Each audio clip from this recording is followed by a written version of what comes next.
Hello and welcome to today's episode of Authentic Achievements, where it's my absolute delight to be joined by the fabulous Veronica Deraleau. Veronica, welcome. Thank you so much for having me, Kim. Oh, I've got so many questions. I'm so looking forward to this conversation. But before we get stuck in, let me just share a little bit more about you with our audience. So Veronica is a financial coach, an author, opera singer, financial technology manager, and US Army veteran. In her book, Making Money is Simple, Veronica details the actions and mindset it took to pay off over $100,000 of debt in 3 years on a median salary.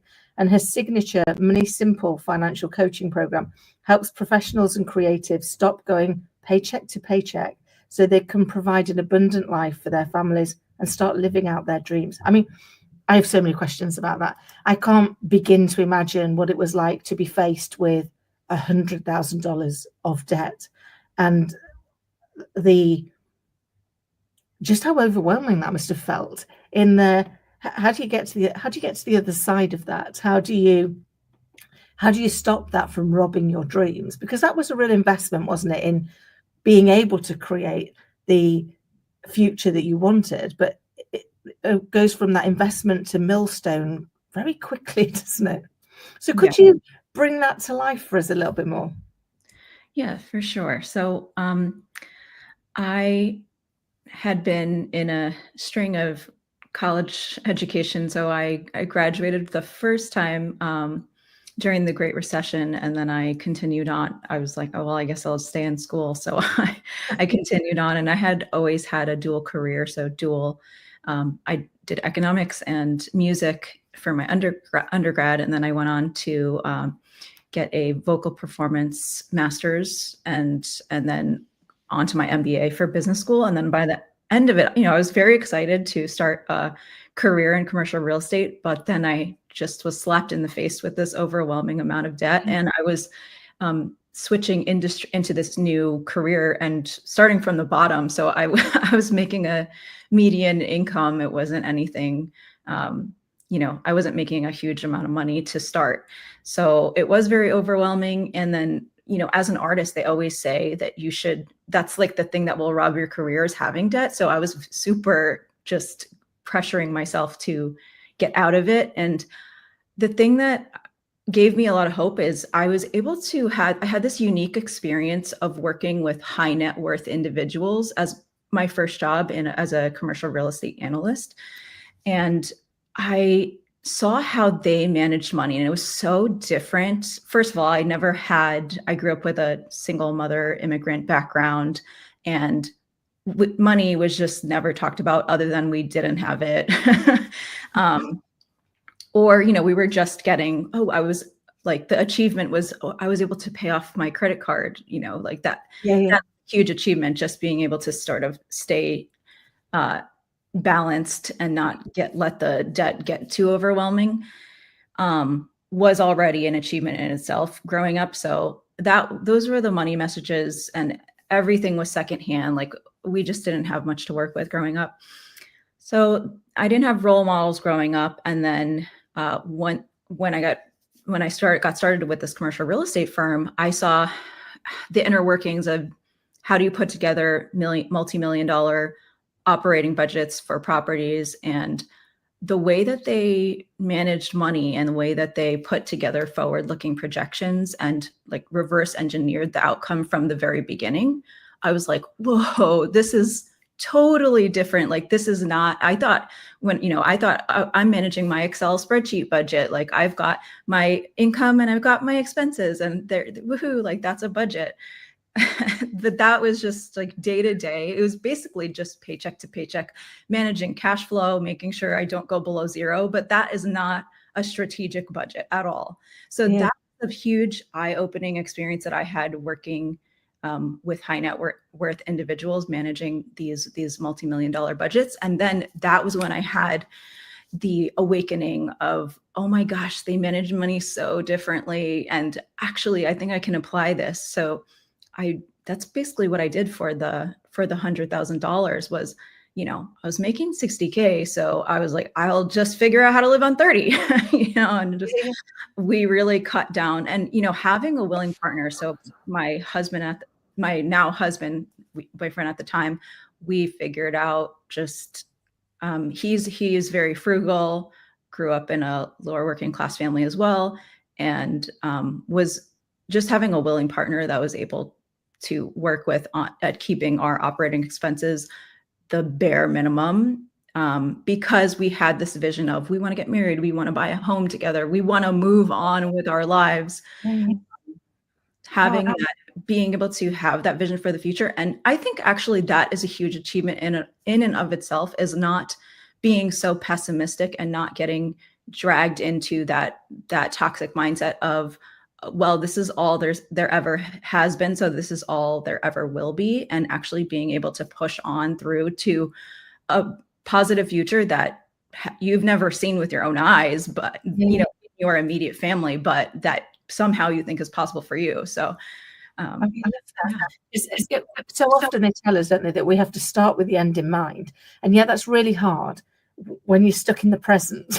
You're like, yes, that's all well and good, with my blue sky thinking, but my reality is a little bit darker than that. It's a little bit more, and it so resonates with the Excel spreadsheet. I had one of those, and I'd feel really happy that the columns balanced, and it was like, yay, I'm succeeding in life.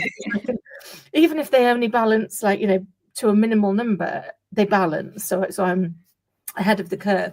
And yet we've got to be able to take a greater leap, haven't we? We've got to be able to dig deep and go, actually, we are the author of our own life. We're the ones that control the pen, and we've got to take that back, take that control.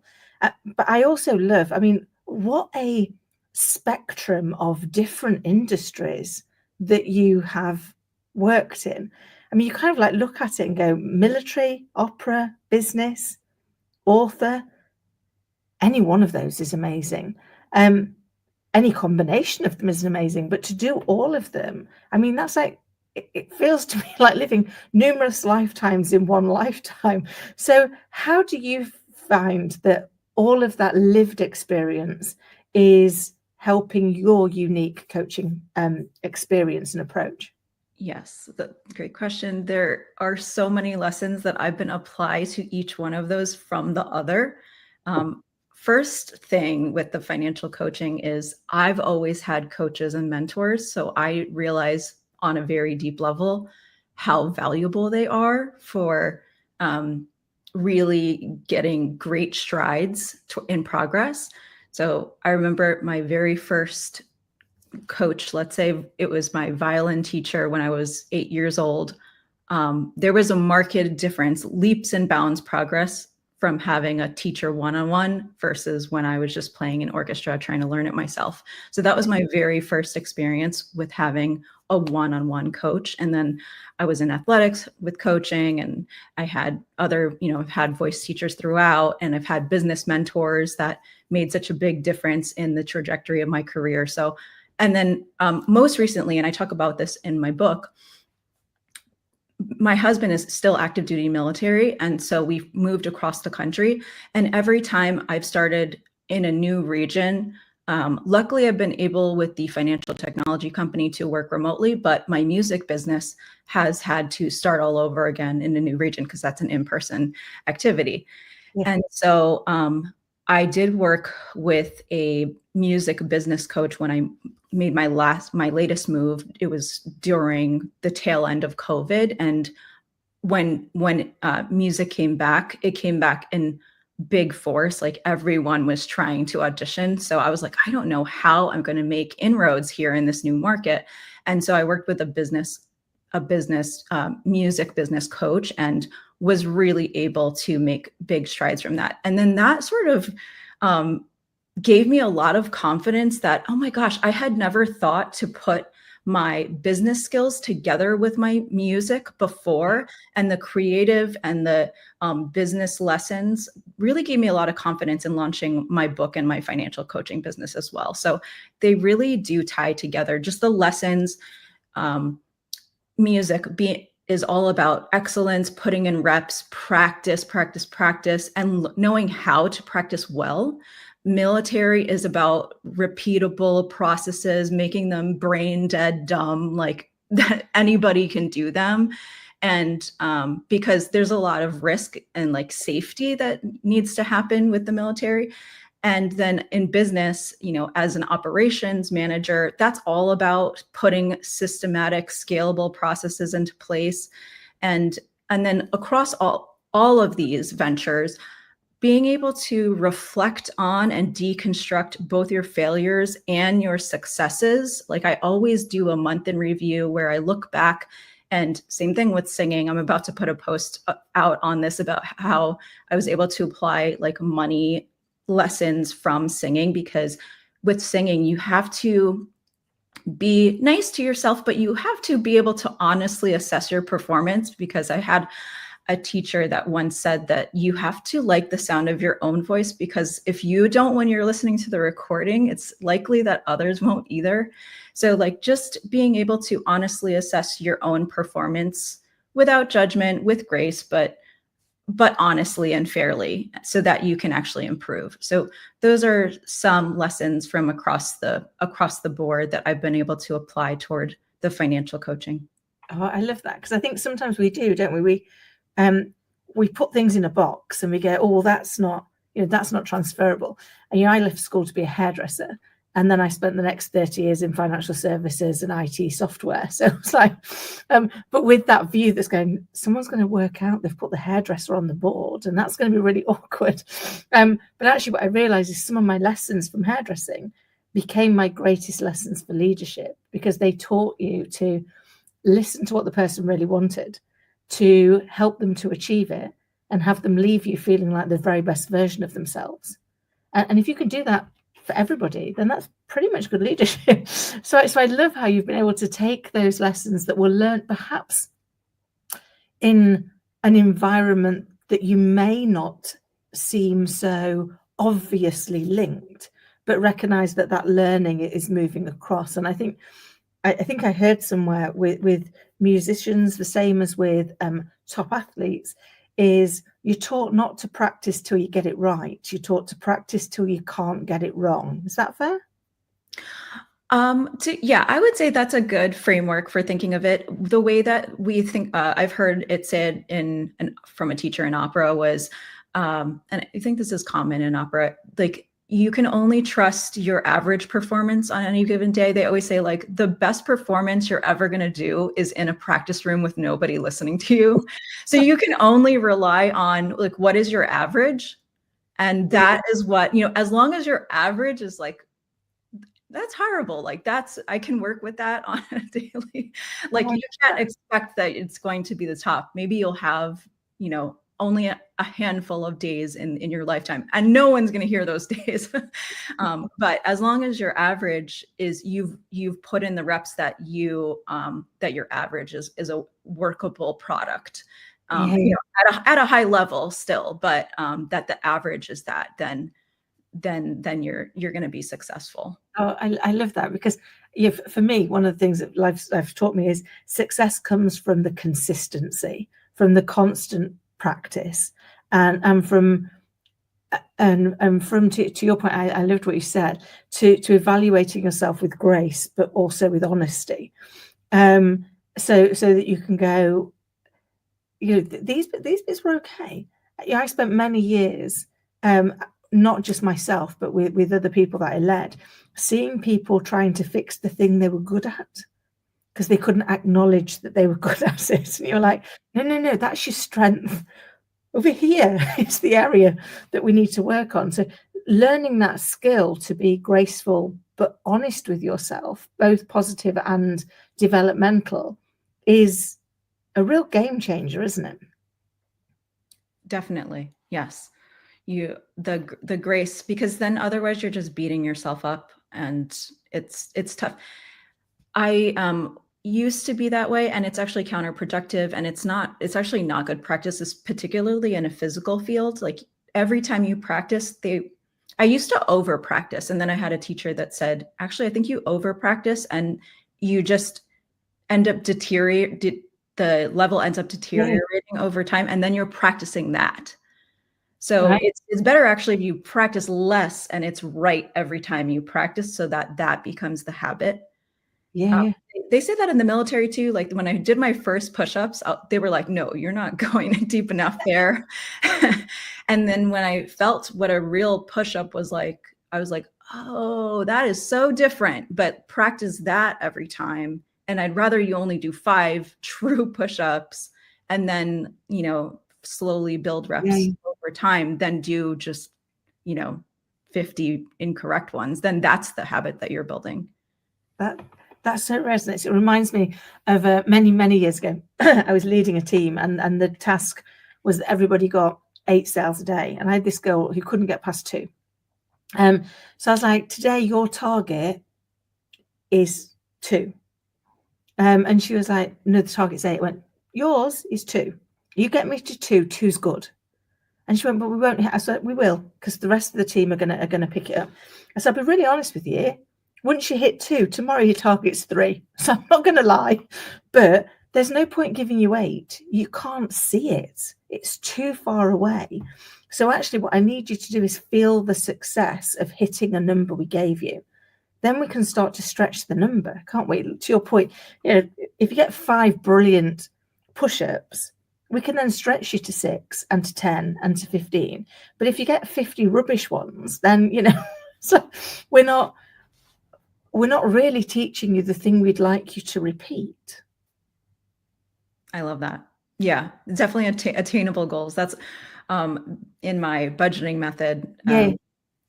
So I have a lot of acronyms, like between my ARIA method and simple money method. The S is using a SMART goal, which is from business. So I think a lot of what's missing in budgeting is the time-bound goals. So people will have these goals out in the ether with no date on them. And of course, it's not attainable, because then if it's just this question mark in the future, then they can't actually back into the milestones that they need to hit. So I love that approach of, let me figure out actually what is a reasonable, feasible goal that I can actually hit. And then I can increase that over time. And it's like gaining that momentum so that you can remain positive.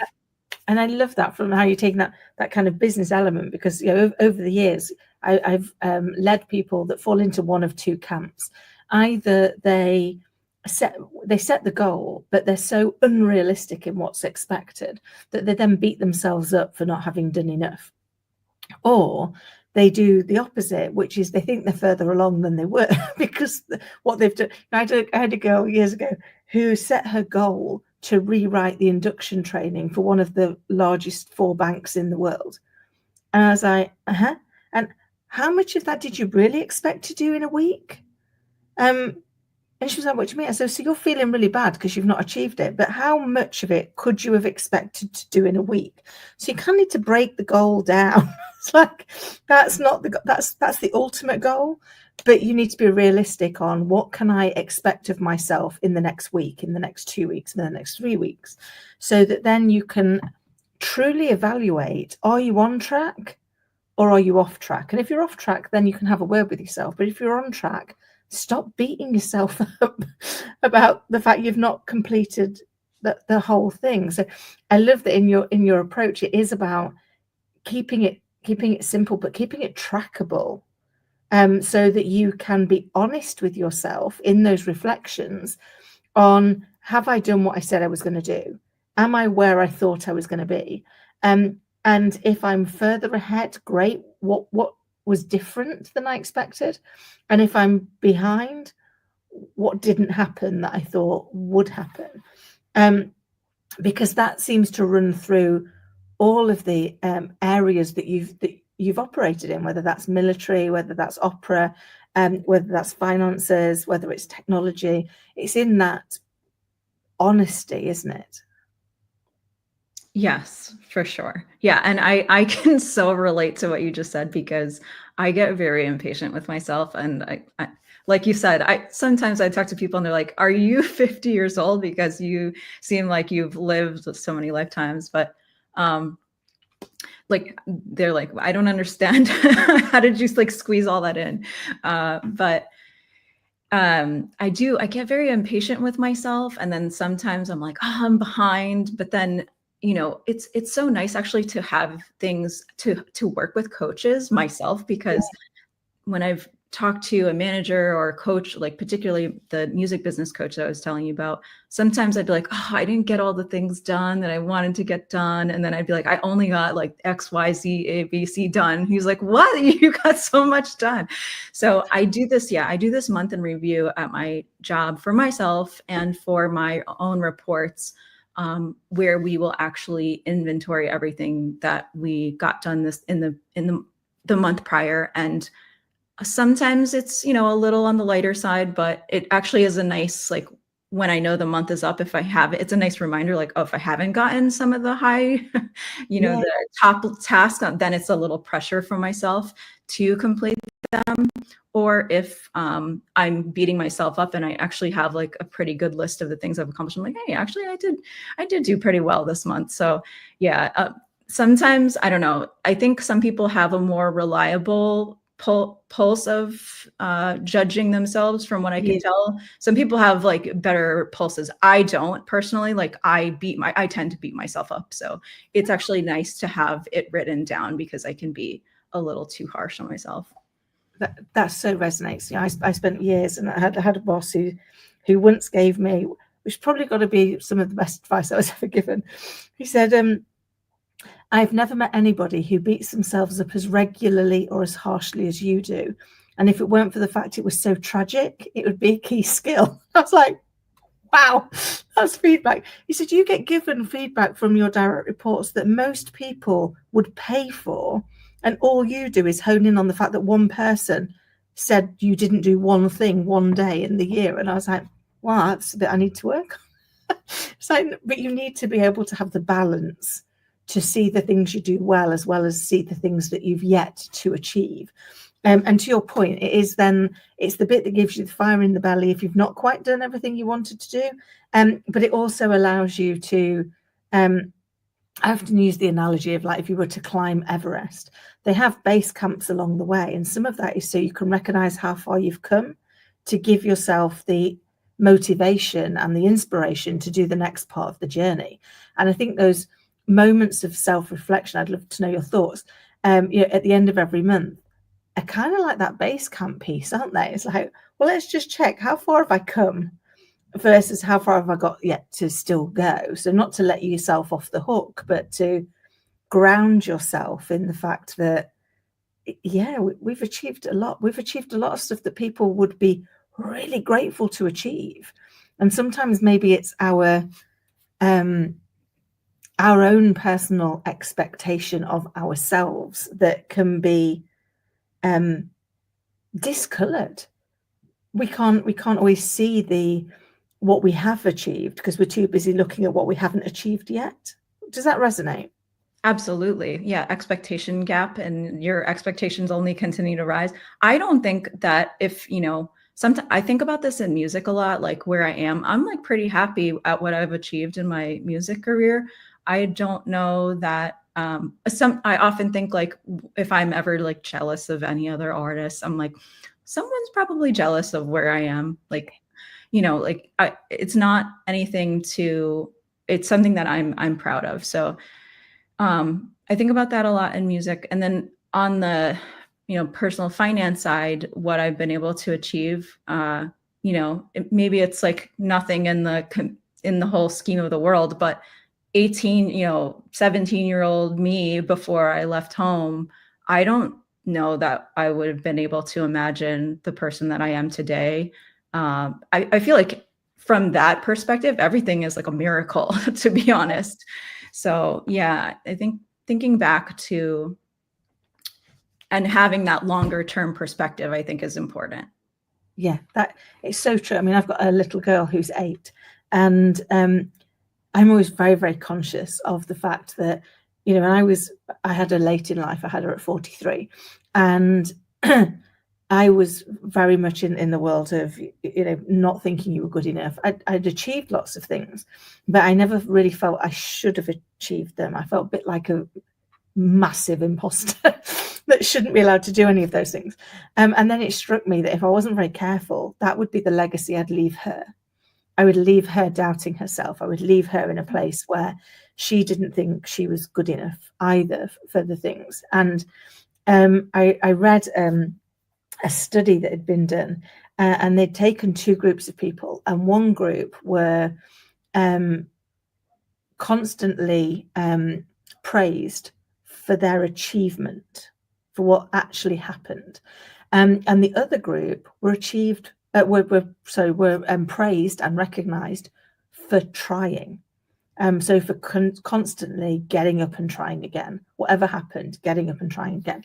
And over time, the study demonstrated that the people that had been praised for trying outperformed the people who'd been praised for achievement tenfold. And that was because they started to risk assess. Well, I might not be able to achieve this, so maybe I won't try it. So they didn't take the opportunities. Whereas when you are constantly looking at the how do I reflect and improve? How do I look at what went well, what didn't go well, and what can I learn from that? What was different about today's performance or today's meeting or today's plan, that I can go, do I want to carry it with me or do I want to leave it right here? Because it didn't serve me very well, so I'm going to leave it behind. Is that kind of, it strikes me that that's a lot about what the making it simple process is about. It is in that not having to carry your mistakes into your future, being able to leave them where they are and learn from the bits that go well. Would that be a fair reflection? Yeah. Yes. And I see that across many realms of my career. I love that story, and of the two groups that, with the achievement. And that is something that I wish I knew earlier in life, but here we are. So with music, I have my current teacher. She says something like, there's two parts of the brain, and the part of the brain that creates is not the same part of the brain that judges. So you can't both simultaneously judge yourself and create. So she's just like, you just need to turn that side off and just create, and then you can judge later. Oh, I love that. Yeah. There's a book by John Cleese called Creativity, and it talks about that need to actually put time in to just be creative, because you can't, I hadn't realized it was different parts of the brain, but that you can't do them unless you're going, right now, I'm not going to judge what's happening. I'm not going to tell myself that can or can't happen, because I'm just creating. And I say to my little girl all of the time, that you should absolutely use your imagination. And one of her little friends used to get very frustrated, and it was like, oh, she's just making it up now. I said, no, she's being creative. And she's telling you she's using her imagination, so that's okay, because that's not lying. That's like, imagining the best that could be. I said, the one thing that I've learned from every book I've ever read and every story I've ever done is we win in here before we win out here. So we have to have imagined it. We have to have pictured it. We have to have started to bring that to life before we're able to bring it to life. And he was like, no, I don't think so. And then he went and looked at a video by Tiger Woods and went, yeah, you're right. I was like, absolutely. I said, so we start off, we're very creative and we're very imaginative individuals. And then as society, we start to create the boundaries and the bottle. No, let's not do too much of that. No, let's not be too creative. Back you come and get in your box. And yet, actually, I think once we start to become more curious, become more creative, that's when we start to see the opportunities to use skills across industries to bring to life the lived experience that we've got and apply it in a different way. Would that be fair? Totally. And then once you get a hint of that, and I'm sure you know this from the hairdressing and to business, once you start to go with the flow with those creative juices and, okay, I can, there's like nothing, they say like nothing new under the sun, but if you can pull lessons learned from other industries and apply that are novel in the secondary industry that you're trying to apply it to, then that's something new. So once you start like working that muscle of the like applying the creativity across multidisciplinary, then you can't shut it off really. Like it, then you're like, oh, what else can I see? And you know what I tell my reports, like, before you can think outside the box, you do need to know what the box is, to be able to go outside of the box, or even then make judgments towards, should the box even be the box? Like then you can start to deconstruct the box. So sometimes when you're first learning, it's good to know what the parameters are, but then once you have that under your belt, then you can start to think outside the box, or like even whether that should be the box. Oh, I love that. It's so true, because we do, don't we? We get ourselves hung up on labels and how we fit in. I can't believe how fast this has gone, and we're nearly out of time. And I've still got so many questions to ask you. But can I ask you before you go, who's your ideal client and what makes them a good fit for you?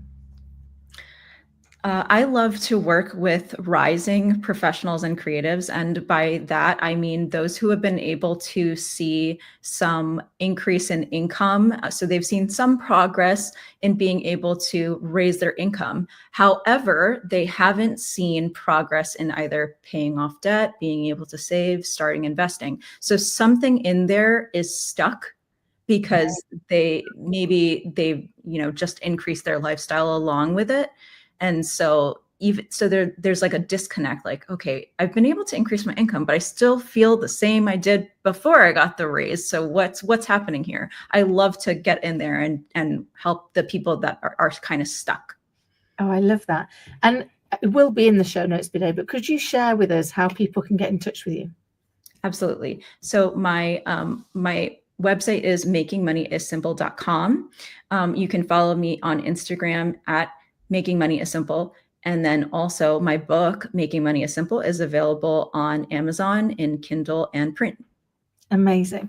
Veronica, it's been just such a joy. And I love that you've taken the lessons across all of those different experiences and different environments, which I'm sure come with their own uniqueness, and been able to capture the essence of the skills that traverse, the skills that allow us to take away the complexity. Because I think sometimes we make life a dark art, don't we? We make it really complicated. And then when you move industries and you move around those environments, you're like, this is not that different. This is like that in a slightly different volume or in a slightly different color.